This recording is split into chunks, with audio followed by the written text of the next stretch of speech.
Hi, I'm Ethne, and today we are going to be making cold brew. There's nothing more refreshing during the summer, and it's really easy to make. Today we'll be using our toddy cold brew maker, which comes in this box and comes with all of the supplies that you'll need aside from the coffee. You can also use a mason jar with a Chemex filter or plenty of other options. This is just what we're going to be using today. Today we're going to be using our Crazy Goat blend, which is actually what we use in our cafes as well. It's a really nice chocolatey smooth cold brew. With the toddy maker, you'll actually get filter, bag, filter, stopper, the brewing device, a carafe, lid for the carafe, as well as a lid for the brewer. All of the items that you'll need to make the cold brew. First thing you'll want to do is put that stopper in the bottom with the wide side out so it's easier for you to pull out at the end. Then you'll put this brown filter at the bottom. Then you'll go with this paper filter bag.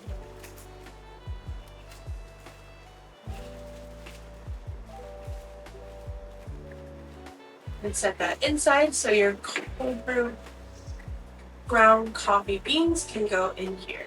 If your roaster is able to offer it pre-ground, we recommend getting your coffee pre-ground for cold brew. Since it is very coarse, a lot of times home grinders may not get as coarse as you need. Our 310-gram bag is the perfect size for cold brew. You'll dump one exact 11-ounce bag into the maker.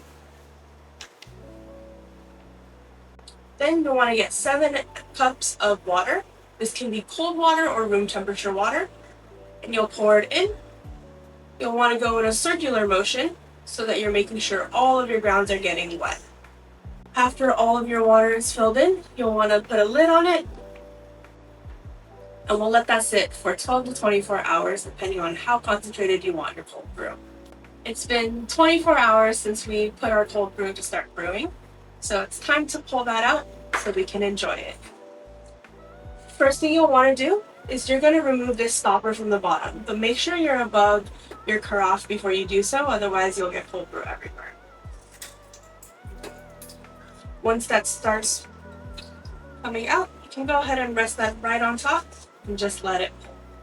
Once that's done pulling, you can go ahead and put that stopper back in before you put it on the counter, just to avoid any potential spills.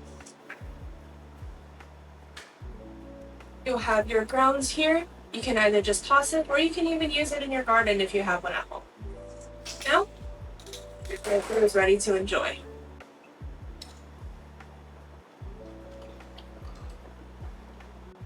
Cheers!